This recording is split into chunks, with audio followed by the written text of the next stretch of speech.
நம்ம ஹேருக்கு சூப்பர் ஹெல்த்தியான ஒரு ஹேர் பேக்கும் நம்ம பாடிக்கு ப்ரோட்டீன் ரிச்சான ஒரு பிரேக்ஃபாஸ்ட்டும் செய்கிறதுக்கு நான் நைட்டே 1 கப் பச்சை பயிரை ஊற வச்சுட்டு படுத்திருந்தேன். 1 கப் பச்சை பயிருக்கு 1/4 கப் அரிசி ஊற வச்சுட்டு படுத்திருந்தேன். அரிசி வந்து ஆப்ஷனல் தான், வேணாட்டி விட்டுக்கலாம்.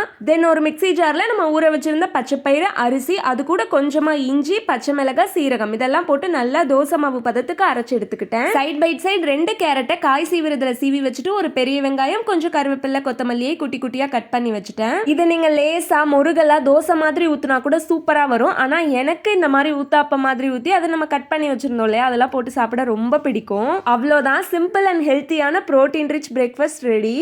இதுக்கு டச்சிங்க்கு என் ஹஸ்பண்ட் சட்னி ரெடி பண்ணாங்க. ஃபஸ்ட்டு வெங்காய சட்னினாங்க, அடுத்து தக்காளி சட்னினாங்க. என்னன்னு தெரில, பட் டேஸ்ட் நல்லா தான் இருந்தது.